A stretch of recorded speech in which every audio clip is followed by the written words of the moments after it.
friends, how's it going? Welcome to Changing Tracks. Today our passenger is Lawrence. Lawrence, how are you doing? Very good.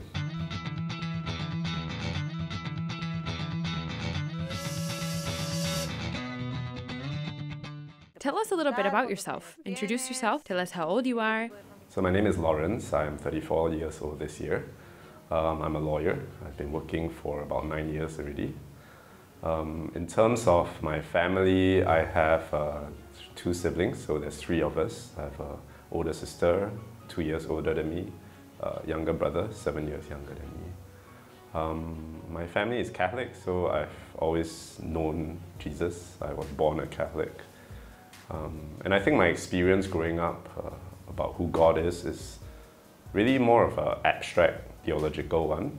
Like, I always thought that for me, God is someone who directs my life morally, is my moral compass, and maybe more relevant from an ethical perspective than anything.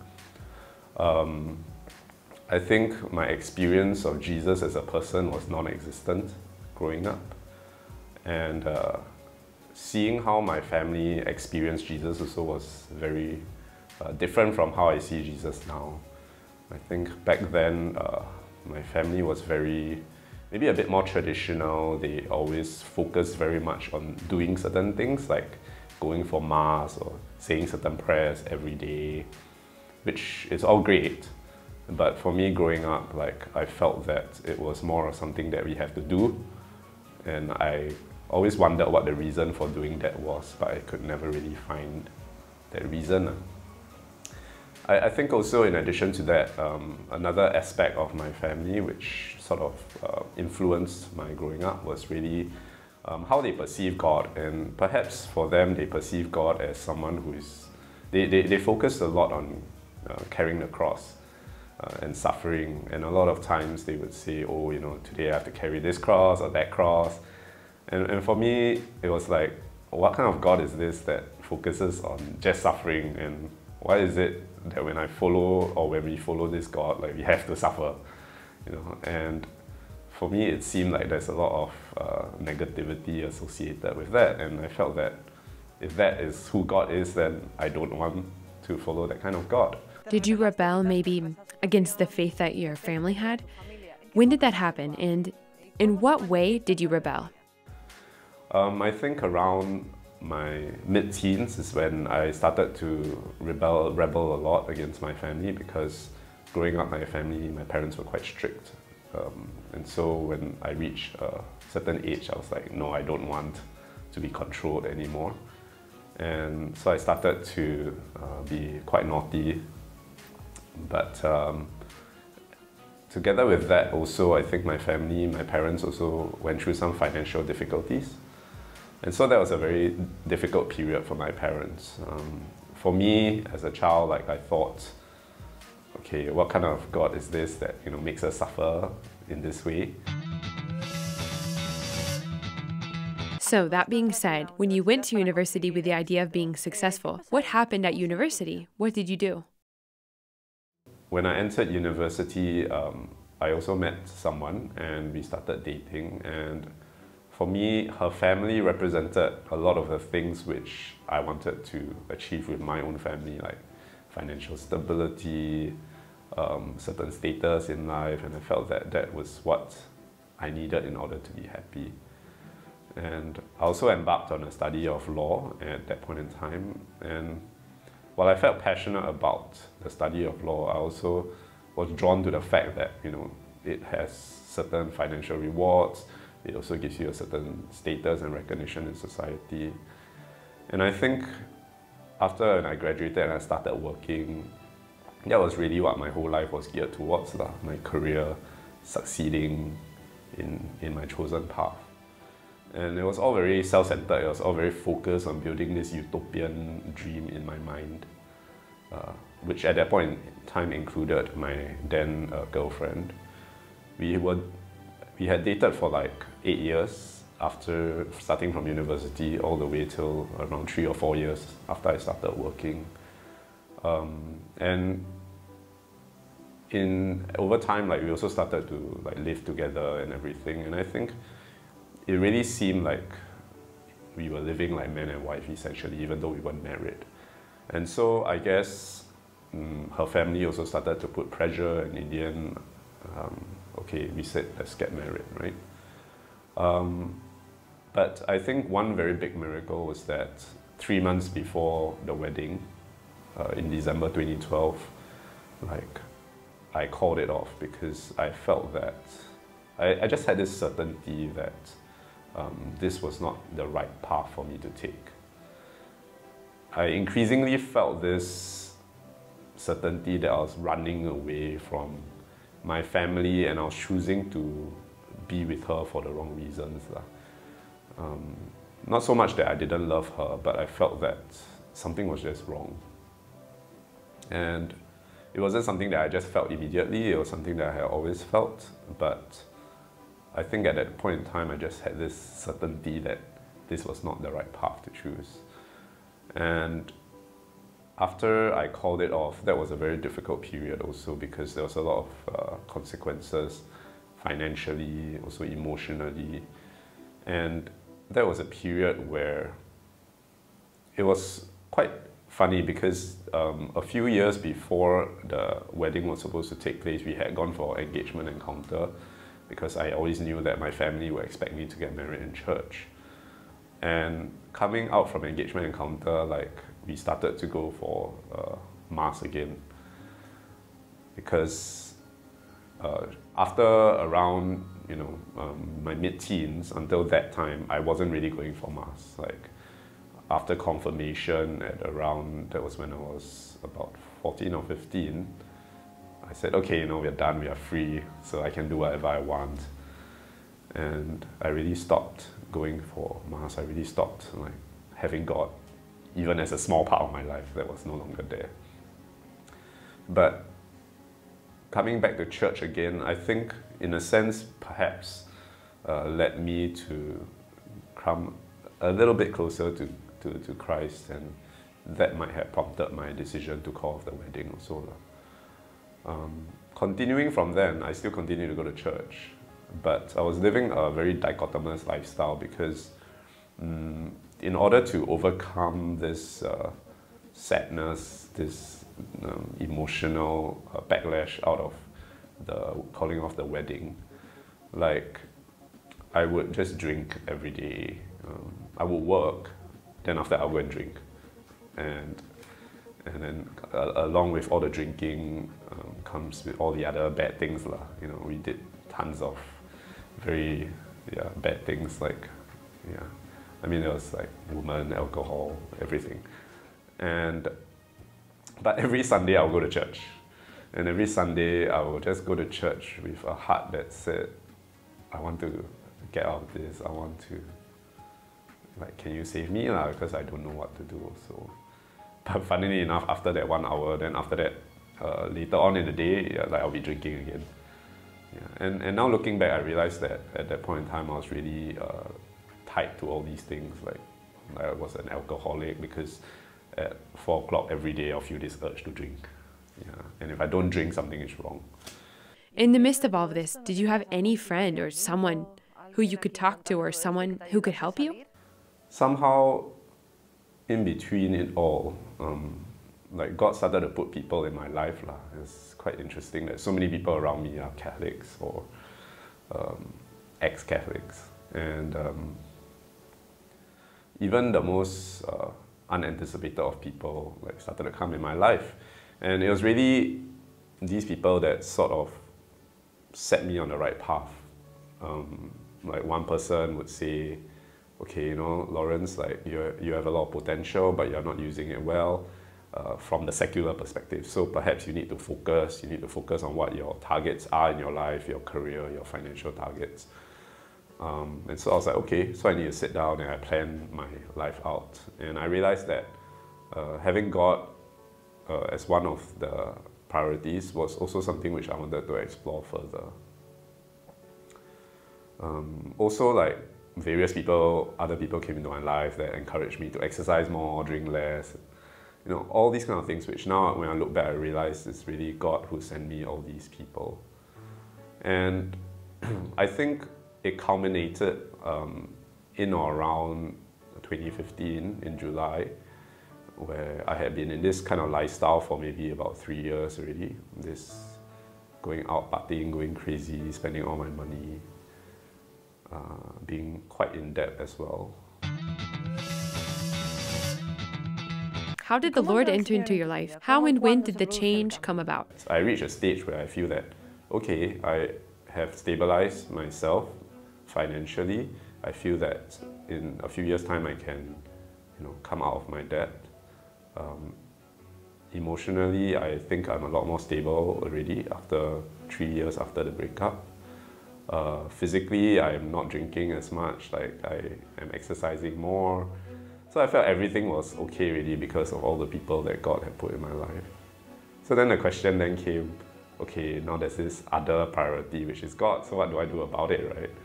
So it's like, okay, so maybe let's go for a retreat, which my brother suggested to me.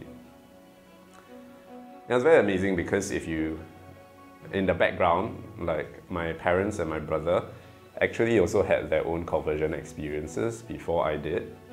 And in or around 6 months before that particular retreat that I went to, my brother actually went to Lourdes. And he did a pilgrimage there, and he actually put a petition in for me also to have a conversion. And I only knew this subsequently, but I've always had a special affinity for Mother Mary, knowing that. Also, during that retreat, when I went in, I was feeling quite happy because for the first time in my life, I felt that things are stable, I'm on my way to achieving hopefully what my dreams are. And then on the first day, I remember Father Jude, who's the spiritual director for all the young people in Singapore, essentially asked me, so how's your life right now? And I told him, Father, everything is really good, so stable, I think never been more stable. I'm just trying to figure out how do I fit God into this whole equation.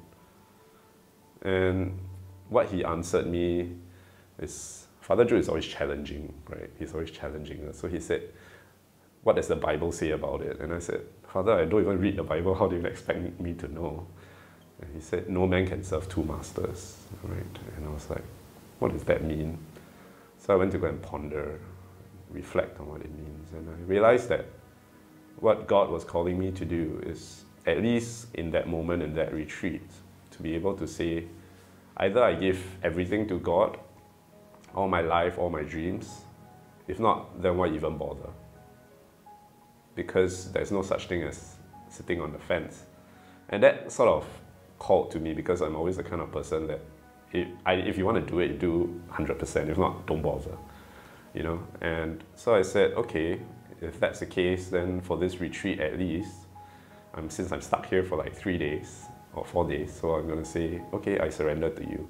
I don't know what that entailed. I just knew that a lot of people were saying that at that point in time, and we were all called to surrender. So I was like, okay, I don't know what this means, but I'm going to surrender my life to you, because I want to see whether you are really real and see what you really mean in my life.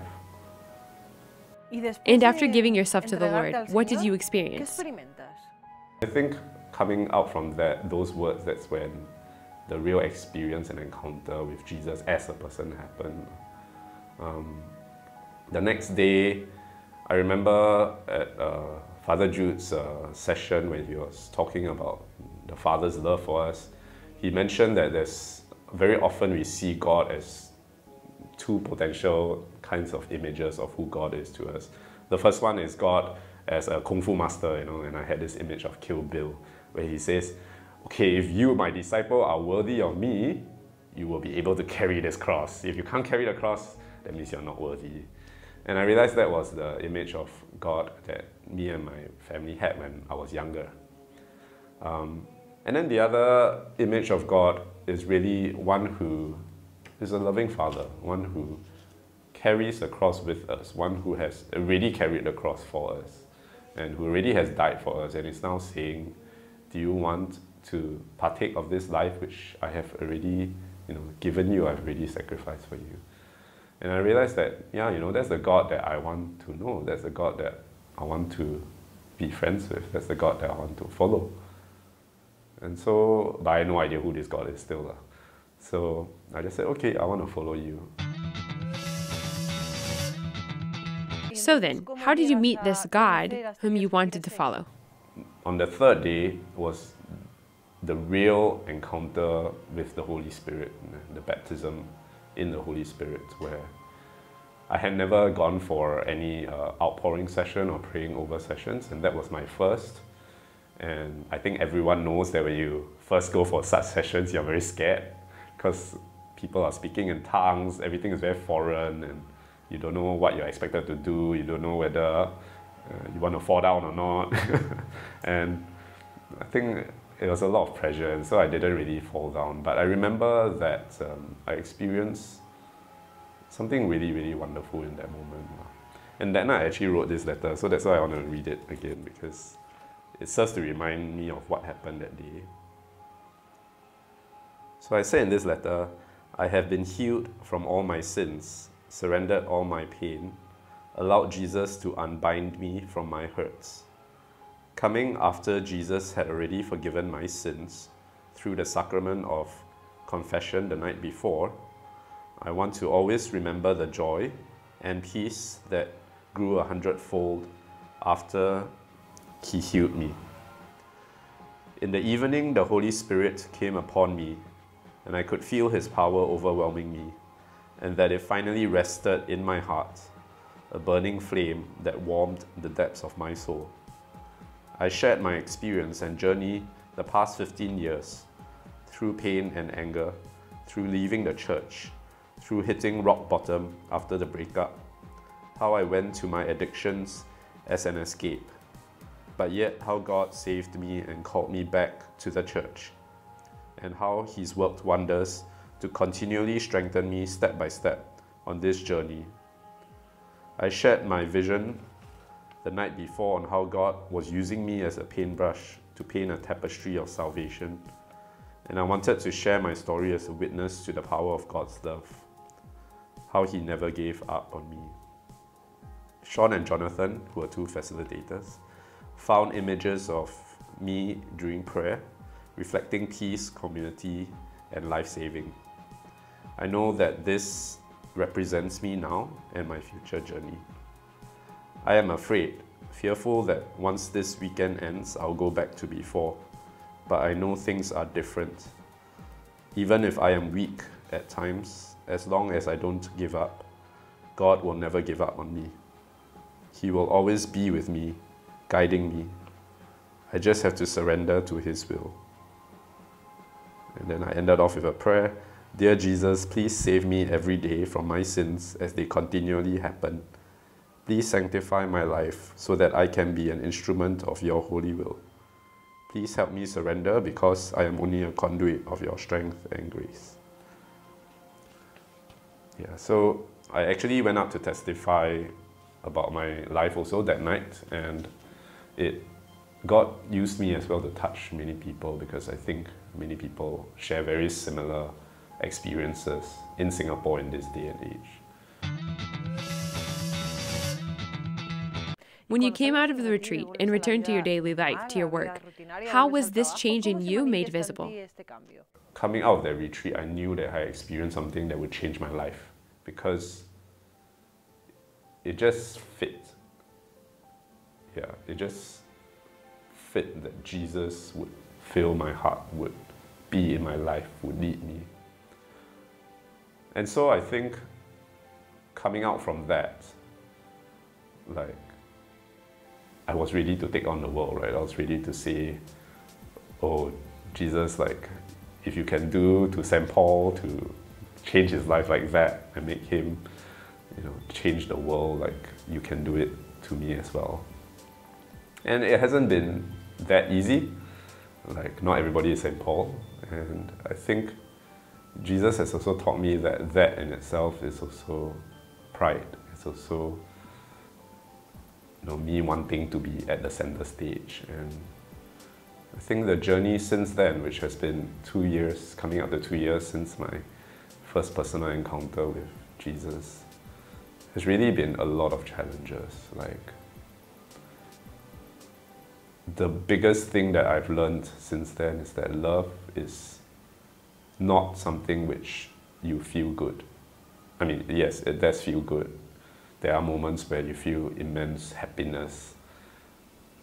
Love is something where even when you go through suffering, even when you go through that desert, even when you go through the challenges in your life, even when you don't know what is going to come, even if you don't know whether what I'm doing right now is what Jesus wants for me, like to be able to say, like, God, I leave it in your hands. Like, just lead me as you will. And at times it's very, very difficult. At times, especially given my past, God can easily take my past and just make all the bad habits, all the wounds, all the hurts disappear. And He has, to a large extent, He has taken away a lot of my addictions. But at the same time, I also realized that there are a lot of deeper weaknesses that I have. Like, how do I love in a chaste way, especially when all my relationships previously weren't chaste, right? How do I deal with, this world which I am in as a lawyer? I am working very closely with the secular world, but yet not be drawn in the material things of the world. How do I do that?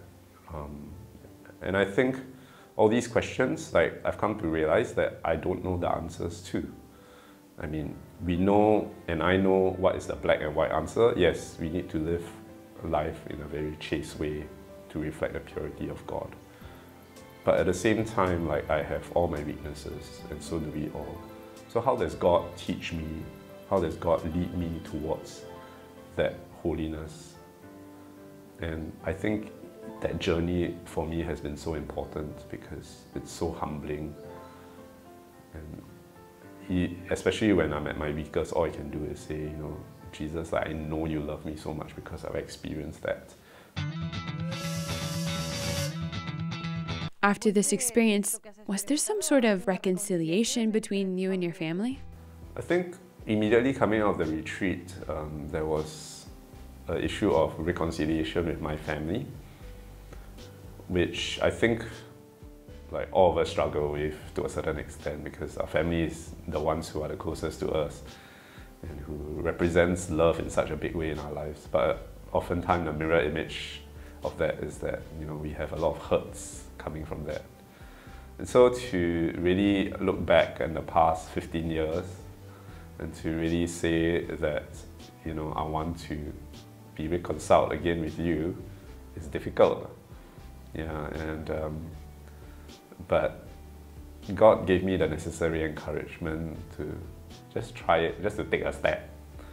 Yeah, and it was easier than I thought it would be. And I think that's by God's grace because my parents and my brother also had their own conversion experience before I did. And now, what do you do? I mean, how do you show God's love to others? And so right now, like, I think my conversion story is really one that is ongoing, that is continuing, and which I know will continue for the rest of my life, and which I know is not a bed of roses as I thought that it would be at the start. Yeah, I thought that, Jesus is going to call me to, like, join the priesthood or something like that, and then I'll just go and just be happily ever in love, in rapture and stuff like that. Yeah, but that, I realize now, it would just be a very one-dimensional aspect of understanding God's love. And God's love is made so much fuller by understanding all the other aspects. Looking back now at what I experienced when I was young, where I ran away from God because I couldn't understand what suffering meant in the context of God's love.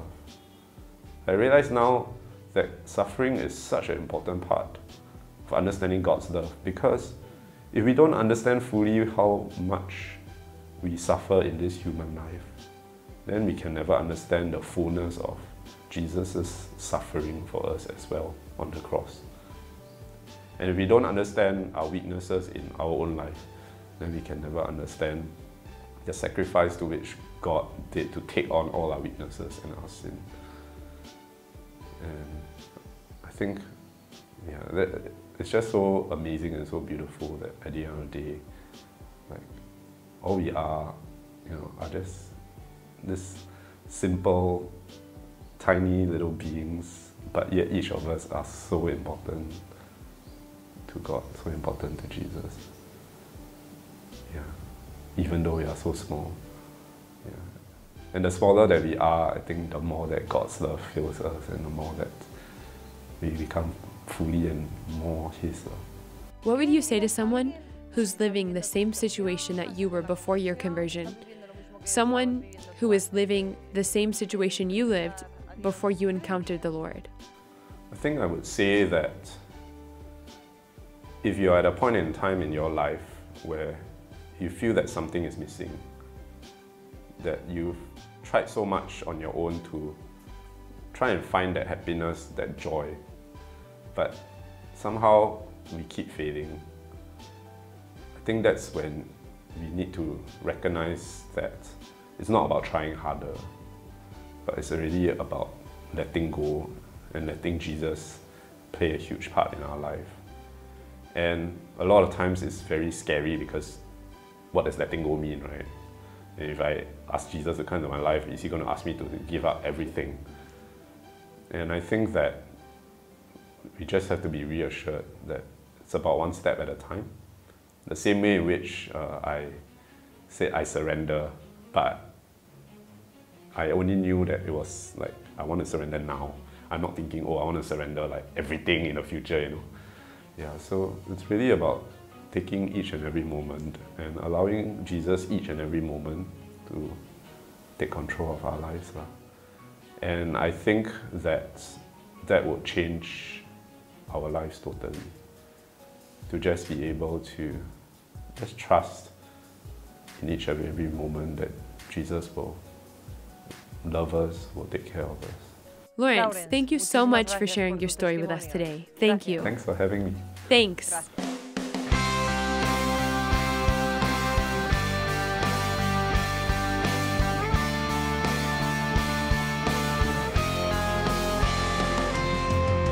Friends, allow yourselves to fall, in a sense, into the arms of the Lord. Abandon yourself to the Lord.